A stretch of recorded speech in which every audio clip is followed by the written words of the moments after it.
A man, bruised and battered, lies on the ground, surrounded by a cheerful group who proudly declare he's finally ready for the promotion exam. That man, Rick Gladiator, soon limps his way to the Adventurers Guild to register for the preliminary examinations. At the front desk, he's greeted by Elisa, the receptionist, who instantly recognizes him. After all, Rick wasn't new to the guild. He used to be a clerk there, before deciding at the bold age of 30 that office chairs weren't enough adventure for him. Now 32, he's back to chase his dream of becoming a proper adventurer, apparently fueled by 2 years of training. While he's explaining his ambitions, a drunk adventurer lumbers over and starts harassing Elisa. Rick calmly grabs the man, who promptly passes out cold like a deflated balloon. Ticket in hand, Rick meets up with his assistant and party member Rionette. A handprint-shaped dent is later spotted on the man's armor, causing Elisa to suspect Rick. During the mana measurement test, Rick received a glorious score of F, a rank so low it practically owed him points. But moments after he leaves, the crystal explodes. Next up is the strength test, punching a slime bag. While others nervously face the squishy green punching bags, Rick reminisces about his own training days, where his punching bag was a golden slime, known for being tougher than debt collectors. Fried Diarmut, a noble and fellow examinee, puts on a fiery performance, literally, earning praise and being called a prodigy for his flashy fire magic. Compared to what Rick endured in training, though, Fried's magic barely qualified as a warm hug. Due to his age, Rick is being underestimated. Even the examiner subtly hints he should just go home and take up knitting. That is, until Rick casually obliterates the slime bags with a single punch, leaving the audience speechless. In the defense magic test, he stuns the crowd again by blocking high-tier spells using basic-level barriers like it's a light breeze. He also sails through the written exam, proving he hasn't just been punching things these past 2 years. As Rick relaxes post-exam with Rionette, Fried reappears, visibly miffed that Rick has stolen his spotlight and on the verge of tears, like a noble child who just dropped his dessert. Enter Angelica, Fried's sister, who immediately calls Rick old man, and throws her glove at him to initiate a duel. Rick, startled but bound by tradition, picks it up, thus sealing his fate. Angelica proudly declares herself a second-class knight, the equivalent of a B rank, and proposes the duel's terms. The loser becomes the winner's servant. Forever. Rick begins to sweat, mostly at the thought of spending eternity polishing someone else's boots. But Rionette reminds him of his grueling training and his place in Oraculcum Fist, the strongest S-rank party. Recharged, Rick prepares to duel. Angelica launches her signature move, claiming to be lightning speed, though to Rick, she appears to be running in slow motion. He dodges easily. She stumbles and nearly falls, which Rick mistakes as another secret technique. Angelica, ever the performer, pretends it was a move. She tries to speed up, going 3 times faster, but Rick is still unimpressed. He's seen injured snails with more urgency. Between her dramatic flails and the arena's uneven flooring, she eventually loses after nearly getting cratered by Rick's half-hearted punch. Angelica, realizing the ground might come for her next, hastily surrenders before Rick gets serious. When Rick politely reminds her of the duel's terms, she simply ignores him and bolts, apparently hoping legal bindings don't apply if you run fast enough. As the results of the preliminary exams near, Rionette says that the rest of the party that trained him are coming to check on him, much to Rick's fright. After successfully passing the preliminary exam, Rick qualifies for the second phase, a mock battle. Things seem to be going smoothly, at least until he crosses paths with Raster Diarmut, the eldest son of House Diarmut. Rick and Rionette feels a strong stink of cologne. Raster completely ignores Rick, zeroing in on Rionette like a noble bloodhound. Without even asking her name, he proposes marriage, because clearly what every girl wants is a walking perfume bottle and unsolicited wedding plans. Rick quickly intervenes, claiming to be Rionette's boyfriend. To his surprise, Rionette is absolutely thrilled, playing along without hesitation. This only provokes Raster further, who wastes no time mocking Rick's age and status. With the smugness of a man who's been handed everything, Raster reveals he's an A-rank adventurer and one of the examiners. Rick and Rionette mock his overpowering perfume, which irritates him more than anything else they could have said. Things escalate when Fried and Angelica, now in full-blown whiny sibling mode, come crying to Raster about being bullied by some 40-ish oaf. Feeling the family pride bruised, Raster decides he'll personally handle Rick's examination. Rick is hoping to avoid Raster in the exam, and supposedly, it is a B-ranked examiner named Lynx Lorat who will handle the exams for those with numbers 4200 and above. When Rick meets Lynx, the two bond instantly, discovering they're both late bloomers, chasing their adventuring dreams after 30. It's a rare, wholesome moment. But of course, trouble isn't far. Raster pulls Lynx aside for a mysterious chat. Later, it's suddenly announced that Lynx has come down with a mysterious illness, and Raster will be stepping in as his replacement. Rick immediately panics. Everyone who's heard of Raster's ruthlessness dubs him the F-rank crusher, and morale in the room drops faster than a dead slime. But he gained it back with Rionette's pep talk. Just as he is ready to take the exam, a fortune teller, freed in disguise, tricked Rick into sitting down on a chair with teleporting magic. Before Rick can question, he vanishes. Rionette, now livid, nearly slices Freed in half for messing with her boyfriend. Freed claims he only teleported Rick 100 meters, which in teleportation terms is apparently barely cheating. Meanwhile, Rick lands just outside the testing area, right into the not-so-loving arms of Raster's personal guards. They were expecting to ambush him quietly. Unfortunately for them, they failed to factor in Rick's trainers, the remaining 3 members of Oraculcum Fist, who crashed the scene like overpowered babysitters. Rick, ever the optimist, tries to play it cool by pretending the guards are helping him warm up. The guards respond by attacking his trainers, only to be effortlessly flattened. When one of them tries to get clever and threatens Elisalette Drackle, a small vampire girl who also happens to be the most powerful mage of the bunch, she promptly launches them into orbit with a casual blast. Raster's butler, having seen enough, quietly announces his early retirement. Back at the exam site, Rionette decides to hold Freed hostage until Rick returns. Freed is amid smug comment about Rick not making it when Rick dramatically reappears, looking more fired up than ever. Rick also learns that Raster didn't just replace Lynx. He beat him up to prevent him from being Rick's examiner. Lynx, still recovering, tells Rick about his dream to open a school to train children back in his hometown, but Raster mocked his dream as well. That, more than anything, sets Rick off. To mock his age is one thing, but to insult someone's dream to help others? That's unforgivable. Raster finds out that his guards failed and expected the arrival of a really fired-up Rick. As the match was about to begin, Elisa met up with Rionette, who invited her to watch the match together with the legendary party Oraculcum Fist. Rionette eagerly introduced Elisa to the other members. Mizet Eldwarf, one of Rick's trainers and also one of the more hands-on members of the team, promptly offered her the seat next to him. But Rionette firmly pulled Elisa away, warning that Mizet tends to get a bit too touchy if given the chance. Rick arrived in the arena. Raster greeted him with a smug grin, praising him for defeating his elite guards but promising that the fun ended here. He would personally ensure Rick's downfall. Naturally, Rick was unfazed and shot back by asking the noble why he became an adventurer in the first place. Raster answered with the enthusiasm of someone reading off his resume. He was born talented into a prestigious noble house, so he might as well become an adventurer, and now he was considering retiring because it had become boring. Rick, full of determination, made a silent promise to himself. He wasn't going to lose to someone like him. As the match kicked off in front of the Diremut siblings and the entire Oraculcum Fist crew, Raster did his best to taunt Rick with noble gloating and flashy magic. But Rick, sticking to Rionette's advice, stay calm and rational like a proper adult, held his ground. Raster launched magic attacks at him, which at first concerned Elisa, until the rest of Oraculcum Fist reassured her that this was nothing Rick couldn't handle. They explained the 4 fundamental faculties of adventuring. Thanks to Rick's late start, beginning at age 30, his magical reserves, which must be developed in youth, were abysmally low. However, his trainers focused on honing his other 3 faculties: physical strength, body control, and magic control.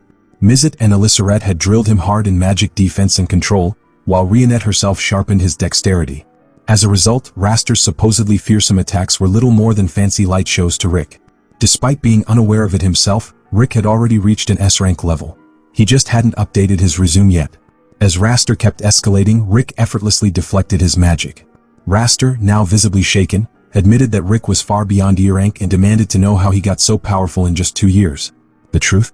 Rick had been quite literally trained to death, multiple times, and resurrected over and over again by Brufston's magic. A motivational boot camp with a death counter. Eventually, Rick realizes that Raster only has big magical reserves and is bad at everything else. He keeps brushing off Raster's nature-composed magics, and finally Raster decides to use his trump card, Yggdrasil God Impact, a flashy level 8 nature-composed magic. The name alone sounded like something that should come with a cutscene. Rick, ever the party pooper, simply asked how often Raster had practiced it. Raster proudly replied he'd used it a couple of times. Rick responded that he had practiced his move billions of times, thanks to space-time magic loops. Then, to everyone's disbelief, Rick annihilated Raster's ultimate spell using a measly air shot, a level 1 nature-composed magic. It was like bringing a spoon to a sword fight, and still winning. After the match, Rick ran into Raster and the Diremut siblings in the hallway. Rather than holding a grudge, Rick offered a few tips to his adventuring senpai. Raster vows to be his examiner again. Freed and Raster may still be hostile, but Alice finally recognizes Rick as someone legitimate, as shown by her rather kind treatment of him. As the rest of Oraculcum Fist celebrates ahead, Rick and Rionette listen to the numbers of those who passed, awaiting the announcement of number 4242. While waiting for his number to be called, Rick found himself drifting into nostalgia, thinking about the long, improbable journey that had led him to this very moment. As a child, he used to admire heroes, dreaming of someday defeating the great Kaiser Alsapiet. But reality had other plans. His parents, who were more practical than poetic, discouraged such wild fantasies and gently nudged him toward a stable job and a normal life. Rick once discovered he had a marker, a rare sign indicating he might possess a special ability, just like the heroes in stories. He was ecstatic. Surely destiny was knocking. But as years passed and his special ability continued to ghost him, his excitement faded like a half-baked prophecy. While his childhood friends moved on, got jobs, and got married, Rick became a receptionist at a local adventurers guild, helping Elisa file paperwork, and still, somewhere inside him, that flicker of hope remained as others around him were getting promoted to high-level adventurers. One night, a disillusioned Rick, drunk, attempts to protect a lady from a giant troll, a mid-level monster, at a time when monsters started appearing in town. And Rick, despite being very much a non-combatant, decided this was his moment. However, the woman effortlessly took down the mid-level beast. Rick assumed she must be a high-ranking adventurer, A or B rank at least. Turned out, she was Rionette Alphit, an actual S-rank adventurer. Yes, one of those. The elite. Still buzzed on embarrassment and maybe wine, Rick asked the most sensible question he could muster. Was there still a chance for someone like him to become an adventurer?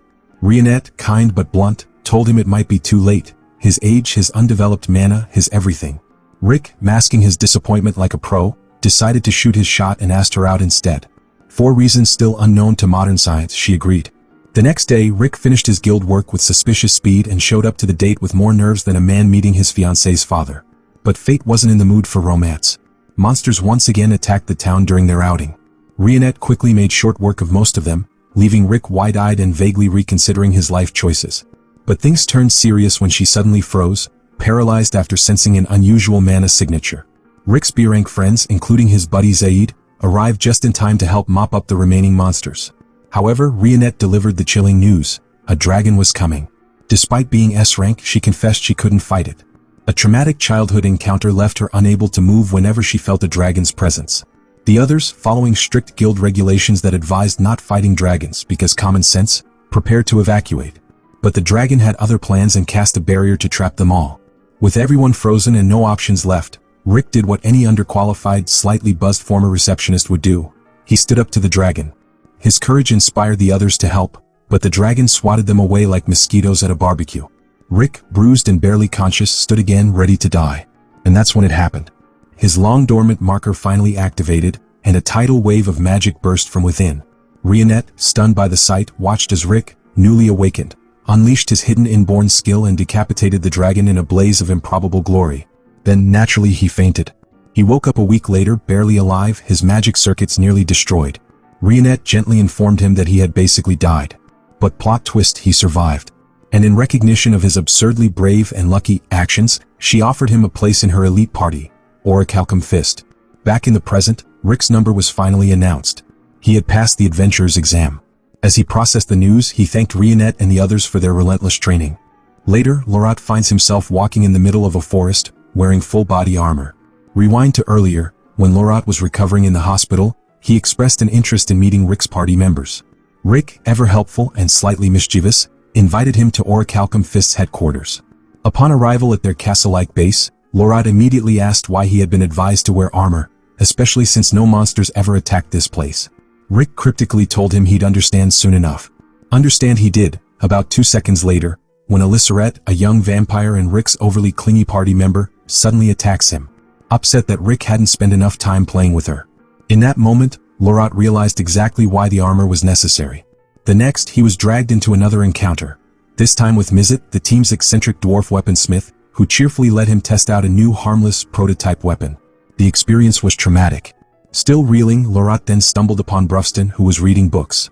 Learning that Brufston had helped train Rick into an S-rank-worthy warrior, Lorat asked to become his student too. Brufston agreed with alarming ease and promptly took him on a casual run up a sloped cliff, while wearing weighted gear of course. Lorat nearly died tumbling off, but was saved mid-fall by Rionette, who just happened to be passing by with dinner ingredients in hand. Because of course she was. Later that evening, Lorat and Rick had a quiet chat. Curious about Rick's relationship with Rionette, Lorat asked if they were a couple. When Rick vehemently denied it, Lorat, ever the optimist, offered words of wisdom, reminding Rick that he himself had a wife 20 years younger than him, so Rick's age was no excuse. He even promised to help Rick woo Rionette. While Rick stepped out to help Rionette, Laurent took the opportunity to interrogate the rest of the party about Rick's mysterious special ability. They explained that Rick's skill required certain conditions to activate, but even without it, he was already strong enough to stand toe-to-toe with S-rank adventurers. With his ability, he could easily surpass them all. They shared their ultimate goal, to defeat the infamous Kaiser Alsapiet, and asked Laurent to assist them by tracking down suspicious magical energy signatures tied to the 6 grand orbs, ancient artifacts that could open a dimension to Alsapiet. At the end of the day, Laurent agreed to help and promised to report anything he discovered. Not long after, Rick, Elisarette, and Brufston dropped by the guild for a new quest. They needed a 4th member to form a proper party, so the guild master assigned them an F-rank newbie to complete the group. The newbie accepted the assignment, mistaking them for a regular low-level party. Rick explained their mission was to retrieve a magical orb Laurent had tipped them off about. When she asked his rank and he casually replied E-rank, she looked at him like he just said he was a talking frog and assumed she'd never reach his level. The group tracked the orb's energy signature to a location guarded by a wyvern. Understandably terrified, the newbie begged them to run. Brufston, however, responded by punching the wyvern, prompting it to scream and summon more wyverns, because why not make things harder? While Brufston and Elisarette cheerfully dealt with the new arrivals, a red wyvern targeted Rick and the newbie. Rick calmly told her to run, since he was about to engage it alone. She refused, insisting on fighting too, but her determination quickly turned into shock when Rick obliterated the creature with a single punch. Later, the newbie is astonished by their strength when they easily take on wyverns and vow to train harder and obtain S-rank. Back at headquarters, the party gathered to examine the red orb they'd secured. Using its magical frequency, they pinpointed the next orb's location. In Heractopia, a lively city best known for its Colosseum battles and sports tournaments. Heractopia, a city built by the legendary first king Alexandria. A ruler who loved fighting so much he personally joined and won, over 1,000 consecutive matches. Alexandria eventually earned the title of the Fist King.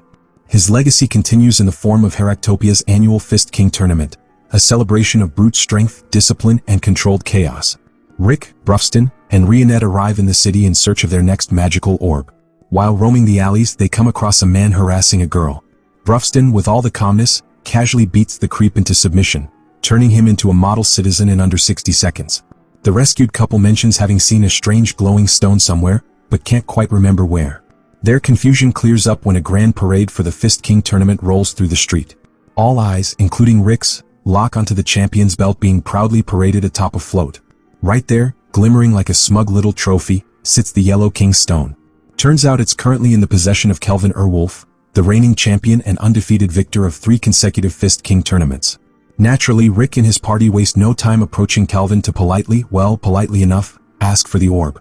Brufston explains that the stone once belonged to one of their party members, and they'd like to reclaim it. As compensation, they even offer something more valuable in return. Kelvin listens intently, nods in understanding, and then cheerfully tells them to come take it from him in the ring. Apparently, diplomacy stops where the ropes of the ring begin. Still, Kelvin's intrigued. After the group leaves, he tells his mentor that he's excited to face such strong challengers. With negotiations hilariously failing, the group realizes there's only one option: win the belt the hard way, by fighting through the tournament. That means Rick and Brufston must both qualify by battling their way up through the local gym circuits. They decide to enter through opposite sides of the bracket. Rick's first qualifier is, unexpectedly, against none other than Angelica Diarmut. Undefeated up until now, Angelica is surprised to Rick. During the match, Rick reveals a new sweeping technique that throws her off balance before she even gets a hit in. The moment Rick starts getting serious, Angelica realizes she's outmatched and surrenders with all the dignity she can muster. Later, she confronts Rick off the battlefield, demanding to know why he's there. Rick, being Rick, responds by taking her to dinner, where Angelica awkwardly admits she's also participating for personal reasons. Rick simply replies that he's here to win. Straightforward as ever. With the clock ticking, Rick faces his biggest hurdle yet: time. In order to qualify, he must defeat 40 opponents in just 1 week, and that's before moving on to the West League qualifiers. He signs up for 10 matches a day like it's just another gym routine. Before one match, Rick gets warned that his next opponent might be a cheater. During the Rick's opponent thinks of him as a late bloomer and uses his hidden impact stone to attack Rick. However, Rick is unharmed and defeats the opponent by the shockwave of his punch. Angelica completes her 40th match with great effort, just as Rick prepares to finish his own 40 fights, within only 4 days. Angelica points out that Rick must visit different venues for each match, making the schedule nearly impossible even with carriages. Rick, however, casually decides to just run to each venue. Angelica, curious and probably concerned for his joints, wants to tag along, so Rionette obliges by physically carrying her from venue to venue. Somehow, through sheer willpower and absurd stamina, Rick completes all 40 matches in record time and moves on to the West League. While Rick is away, Rionette takes a moment to talk with Angelica. She asks Angelica if she genuinely wants to win the tournament. Angelica admits she'd love to, but realistically knows she can't, not with Rick and his trainer Brufston in the same tournament. Still, she says that just participating means a lot to her, implying deeper personal stakes. She then turns the tables and asks Rionette why she's always sticking with Rick, warning that people might start thinking they're a couple. Rionette, clearly unfazed, simply says she doesn't mind. In fact, she actually likes Rick. Just then restaurant manager rushes in, asking both women for help. Later, Rick meets an unusual figure, Snape Resurrect, a dragon man and chairman of the West League committee. Snape, who also happens to sponsor the tournament, shakes hands with Rick. Rick immediately senses the strength in his grip and questions why Snape quit fighting. Snape replies that he retired at age 23 for reasons, which is never suspicious at all. Before walking away, Snape gives Rick a strangely pointed warning about Angelica, telling him not to let her push herself too hard and take care of her body. Adding to the tension, the innkeeper's girl warns Rick that Snape is far less gentlemanly than he seems. Apparently, he has ties to the underworld and should probably come with a caution, shady business ahead label. Meanwhile, Rick hears rumors around town about a new bunny girl and a dark elf drawing crowds. Meanwhile, Rionette and Angelica, both dressed in bunny costumes, are working at a local shop to help attract customers. A drunkard starts harassing the girls. Angelica, never one to suffer fools, swiftly knocks the man out. Rick arrives just in time to get heart palpitations from seeing Rionette in a bunny outfit. Romantic tension. Now at max, Rick later brings up Snape's warning to Angelica, but she claims not to know him. Meanwhile, Kelvin, the tournament champ, reminisces about his past. He remembers how his mentor pulled him out of the slums and gave him a shot at greatness. Now he looks forward to facing off against Rick and Brufston, his excitement bubbling. As the matches continue, both Rick and Angelica rack up victories. But it becomes clear something's off with Angelica. Until Angelica pushes herself too far and loses one of her matches. Rick notices her fighting style is overly aggressive and reckless, unlike her usual approach. After the match, Rick tries to ask what's wrong, but Angelica brushes him off and leaves silently. Unwilling to let it go, Rick follows her. Eventually she stops and opens up. Angelica reveals that Snape is in fact her fiancé. 1 year ago, when her parents died, the burdens of managing the Diarmut household and their domain fell on her and her siblings. Lacking experience, they quickly fell into financial ruin. That's when their opportunistic grandfather stepped in with a deal from Snape, who agreed to bail them out, but only if Angelica married him. By the time things stabilized, it was too late to cancel the engagement. Angelica confesses that she doesn't want to marry Snape and suspects he has ulterior motives for being at the tournament. Their conversation is interrupted by a loud commotion from a nearby tavern. They rush over and find the man who defeated Angelica being manhandled by a powerful dragon man. The situation worsens as the dragon man begins harassing a woman. Angelica jumps in, but before things escalate, Rick grabs the brute's arm. That's when Snape appears and calmly tells the dragon man to save his energy for the tournament. He introduces him as Gith, his younger half-brother and personally sponsored fighter. Angelica then exposes the real scheme. Snape has poured massive amounts of money into their engagement and is now betting everything on Gith. The plan? Win the tournament, match fix for a huge payout, and seal the deal. Angelica wants to fight Gith herself and end the engagement once and for all, but admits she has no chance of beating him. Hearing all this, Rick, without hesitation, offers to train her. Rick begins Angelica's hellish training regimen, dragging her with him while making her run with heavy weights, just the way Rionette once trained him. Angelica, gasping and wobbling under the pressure, is convinced she's not going to survive. After 5 days of non-stop torture disguised as training, she finally tries to escape. But Rick, clearly having GPS-level tracking abilities, finds her. Angelica braces herself for a scolding, but instead gets something unexpected, a pep talk. Rick admits he knows the training is grueling. After all, he died thousands of times during the past 2 years. Quite literally.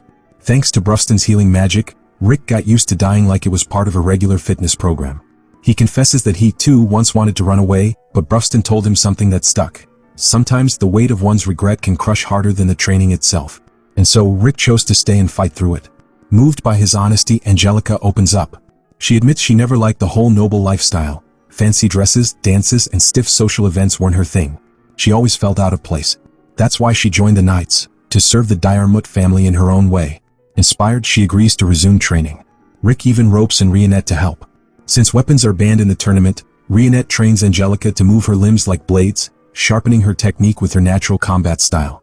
After a month of sweat, blood, and probably a lot of crying, Angelica steps back into the arena. Her next match? A solid win, and she looks like a completely different fighter. Mizet and Elissaret arrive in Heractopia, having come up empty on their own orb search. Brufston shows up too, joining the crew. Angelica proudly declares that Rick's training helped her improve, but she's still not where she wants to be. Brufston reassures her that he'll never betray her, and everyone offers encouragement, hyping her up for what lies ahead. The long-awaited Fist King tournament begins. The brackets are announced, and Angelica quickly notices something suspicious. Gith's matches are arranged to help him dodge tough opponents like Brufston and Kelvin until the knockout stage. Classic match fixing. Snape clearly plans to make Gith look unbeatable, then throw a match for profit. Rick and Brufston promise Kelvin they'll meet him in the semifinals. Kelvin's mentor meanwhile reflects on their shared past, when he first brought Kelvin to his gym and Kelvin is excited to fight a strong opponent, but gets knocked out in his very first match. But instead of giving up, Kelvin trained harder after every loss until he rose to become the reigning champion. Gith's first match draws attention. Despite his opponents attacking with all they've got, nothing seems to faze him. Gith barely tries and defeats his challenger with a single blow, showing off his arrogant attitude. Rick, Brufston, and Kelvin each cruise through their own matches as expected. Then comes the long-awaited clash, Angelica versus Gith. Before the match, Angelica confronts him backstage and declares she's going to win. Gith scoffs and tells her she's weak. Worse, he smugly reveals he promised Snape not to hit her face or stomach, because according to him she's going to carry Snape's child. Cue the collective gag reflex. Snape, sleazily confident, joins the audience and sits with Rick and the others. The match starts. Angelica unleashes her usual techniques, but Gith shrugs them off. He's too overconfident, too arrogant, and, unfortunately, still pretty durable. But then Angelica changes tactics. She draws on the technique she mastered during Rick and Rionette's brutal training sessions. With precise movement and newfound speed, she lands a hit, and Gith's smug face twists in surprise as his skin is actually cut. It's a small wound, but a big moment. It's revealed that Rionette taught Angelica the thread slicer, a move that, while Angelica never fully mastered, she adapted into her own unique technique. It was enough to land a surprising cut on Gith, a feat few could boast. But the celebration is short-lived. Gith quickly adjusts to her rhythm and soon begins matching her speed. With each move, Angelica's advantage dwindles. Watching from the stands, Snape finally reveals something he'd kept hidden. The first time he met Gith, Gith beat him to a pulp. Right then and there, Snape retired from fighting. He explains that Gith isn't just strong, he's a born prodigy with everything needed to become an unstoppable fighter. Meanwhile, the match takes a grim turn. Gith, now fully in control, starts hitting Angelica relentlessly, even though it's clear she can no longer fight back. Rick finally has had enough and steps in, barely stopping Gith from landing a potentially fatal blow. Afterward, Rick promised to defeat Gith in front of a crowd the next day. Rick, Brufston, and Kelvin all emerge victorious. The final four are decided: Rick, Gith, Brufston, and Kelvin. Before his big match, Rick visits Angelica, who's recovering from her injuries. Though she's physically stable, the damage to her mana core is something healing magic can't repair quickly. Angelica, guilt-ridden, apologizes to Rick for letting him down despite all his effort in training her. She's even thinking about accepting Snape's marriage proposal, believing she no longer has a future as a fighter. Rick stops her right there, and reassures Angelica that she can still achieve her dreams, she just needs more training, and asks her to watch his match. He asks her to watch his match not just as a friend, but as someone who still has the potential to reach the top. The next day of Rick's match against Gith arrives. Gith opens with his usual arrogance, mocking Angelica's efforts and calling her weak. That's all it takes for Rick's calm to snap. From the very first exchange, Rick lands powerful hits, breaking through Gith's hard scales with ease. In response, Gith activates his strengthening magic, turning the heat up. Watching from the stands, Snape smugly comments that Rick's losing. But Brufston tells Angelica to look closely. What she sees shocks her. Rick isn't losing. In fact, he's holding back. Despite having the power to demolish Gith, Rick has deliberately scaled his own performance to match Angelica's current level. It's not about proving he's the strongest. It's about showing Angelica just how far she can go, even at the level she is now. Snape tries to dismiss it, claiming Rick must be some freakishly talented genius. But Brufston shuts that down immediately. Rick isn't gifted. He started way too late in life to be considered a natural. What Rick does have is determination. He clawed his way up from nothing, through sheer effort and more training than most people could stomach. Rick then addresses Gith directly, telling him the real reason he's so confident, because he's never had to try. Gith was born strong, never needed to train, and never faced anyone who truly challenged him. That, Rick says, is why he's weak. Angered, Gith unleashes his bloodline technique and turns into a full dragon. But Rick remains unfazed. He admits that Angelica in her current state couldn't beat this version of Gith. But give her a year of real training and she absolutely will. And just to make that point, Rick proceeds to thoroughly beat Gith into the ground. After Rick's decisive victory over Gith, Angelica makes a bold vow to train even harder, determined to one day catch up to Rick. Meanwhile, Snape quietly wrestles with his feelings of satisfaction at seeing his younger brother lose. After all, Gith was the very reason Snape's fighting career ended prematurely. Adding salt to the wound, Angelica seizes the moment to officially call off their engagement, cheekily pointing out that Snape can't afford the dowry anymore, having bet every last coin on his little brother. Snape laments the loss, having apparently been genuinely interested in her. The action then shifts to the highly anticipated match between Kelvin and Brufston. Unfortunately, as soon as the fight starts, Gith goes berserk thanks to his dragon blood. He launches into a rampage in the spectators' stands. Kelvin, ever the showman, puts him down in one devastating punch. However, as a result of mass injuries, the match is postponed to the next day. While jogging the next morning, Rick spots Kelvin mid-training. Curious, Rick approaches him only to be roped into an impromptu spar. It becomes immediately clear that Kelvin had been holding back during all his previous matches. Rick picks up on it and Kelvin openly admits he's just too strong. He explains that he was born in the slums and was plucked out of obscurity by his mentor, who brought him to Heractopia. Early on, fights were thrilling, but as his strength grew, matches began ending with a single blow. One night, Kelvin overheard his mentor talking about losing audience interest. After all, nobody wants to watch a one-punch tournament. From that point on, Kelvin began holding back deliberately, even throwing matches to keep the crowd entertained. Rick, ever practical, tells him to go all out in his fight with Brufston. No pressure. The next day, the long-awaited match between Kelvin and Brufston resumes. But it's clear Kelvin is still restraining himself. Brufston knows he's doing this for the crowd. Kelvin says if he uses his full power, people will think him a fraud. Brufston decides to level the playing field by only using 2 fingers and staying rooted to one spot.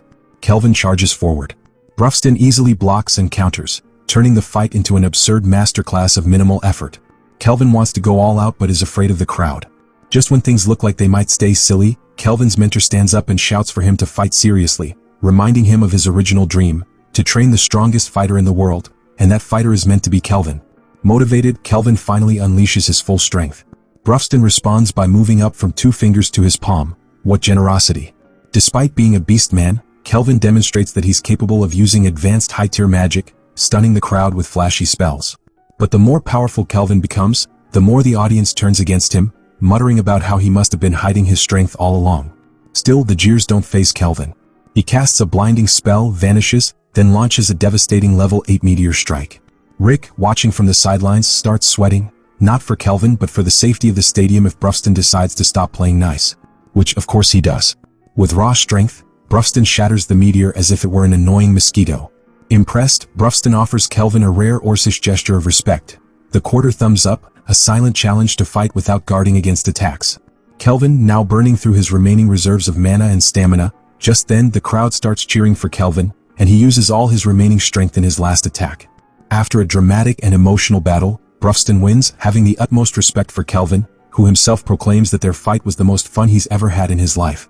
Though Rick initially planned to withdraw from the tournament, with only him and Brufston left standing, the grizzled orc practically radiated excitement for their final bout, an energy that filled Rick with nothing short of horror. Meanwhile, over at the hospital, Kelvin lounged in bed reading the headlines about the semi-final. While praised for his epic battle, the media didn't hold back, criticizing him for deceiving fans by holding back for years. Guilt-stricken, Kelvin apologized to his mentor for lying. However, the old man simply smiled and told him he did it all to make people happy. He reaffirmed that all he ever wanted was for Kelvin to enjoy fighting without holding back, and in a rare moment of tenderness, admitted he considered Kelvin like a son. Just then Brufston paid a visit. Always the practical sort, he offered to heal Kelvin, but the young fighter declined, saying it had been ages since he last felt this kind of pain, and he wanted to savor it.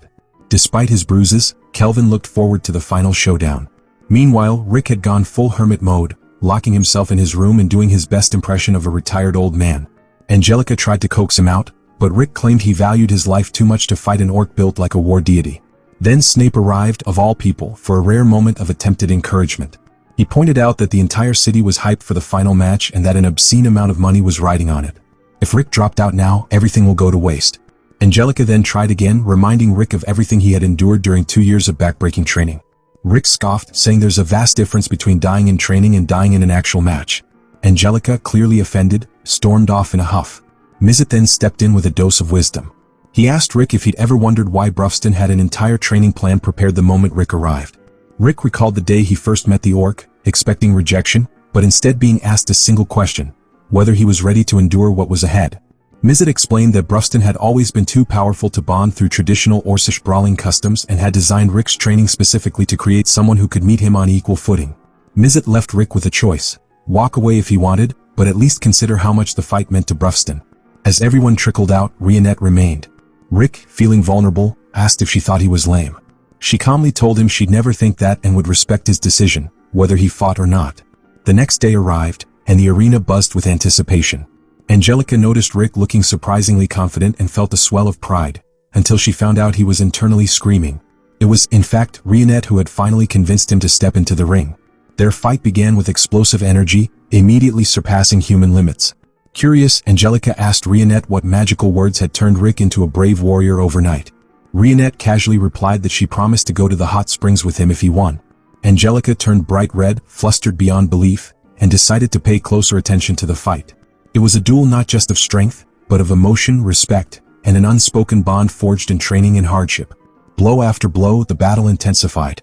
Eventually, Bruston praised Rick mid-fight, acknowledging the sheer strength he'd gained. Rick, beaming, responded by telling Bruston he now understood everything: his dream, his intentions, and why he'd taken him in. He thanked Mizet for sharing the truth. Bruston tried to wave it off, saying Rick didn't need to worry about all that, but admitted it would make him happy if the dream came true. And the episode ends after Bruston declares he will tell Rick about how Oraculcum Fist formed. Bruston finally opens up about his origin. As a 5-year-old, he already stood out from his fellow orcs, not just because of his lighter skin tone but also due to his immense strength and unusually sharp intellect. While the rest of his tribe brawled and played in the mud, Bruston was busy reading books discarded by humans and mimicking their habits. In fact, it was from them that he learned the concept of naming oneself, eventually choosing the name Bruston, because, well, calling himself. With time, Bruston taught his people how to build homes, make fire, and even start basic agriculture. His fellow orcs, overwhelmed by his knowledge, began to worship him, literally. But divine status came at a cost. No one dared approach him anymore, and while others laughed and bonded with their families, Bruston stood alone. Then came the storm. A devastating one. When Bruston returned from a journey, his village was gone. Everything, his family, his home, was wiped out. Oddly, he felt nothing. Perhaps he'd already been emotionally alone for too long.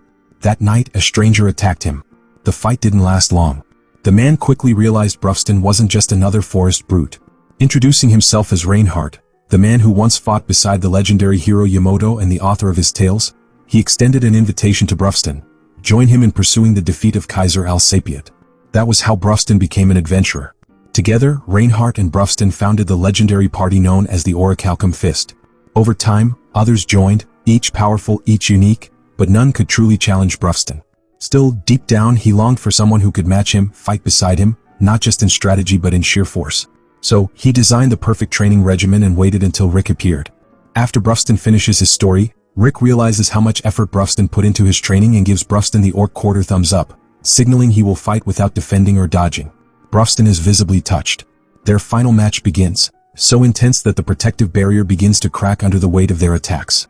With the help of Elisarette's magic, Mizet evacuates the audience, except for the members of Oraculcum Fist, Angelica, Kelvin, and Snape. As the barrier shatters, the true fight begins, the arena slowly being reduced to rubble. Rick is pushed to his limit. He's losing, until he finally unleashes his inherent skill, Reckless Soul. It's revealed that Mizet, Rionette, and Elisarette had been secretly helping Rick awaken and control the skill. The condition? His own will had to override his fear, especially when facing someone clearly stronger than him. And well, if Bruston didn't count, no one would. Their duel turns apocalyptic. The arena is demolished, dust and energy swirling like a battlefield of gods. Eventually they both collapse, completely spent but grinning. The match ends in a draw. Rick wakes up several days later in the infirmary, clutching the champion's belt. Bruston congratulates him and thanks the others for helping Rick get this far. When Rick, ever the curious one, asks how old Reinhardt is, considering he once fought alongside a hero, Bruston just shrugs and says Reinhardt's age is a mystery because he has a skill that lets him live longer. They then replace the Yellow King Stone with a replica and finally acquire the real orb. Since both Rick and Bruston refuse the champion title, having technically tied, the victory awkwardly falls to Kelvin, who protests loudly but can't do anything. In the end, as everyone prepares to leave Heractopia, Angelica tells Rick she'll be seeing them, since she'll be receiving training from Bruston herself. Rick, clearly shocked, asks if she's planning to die so soon.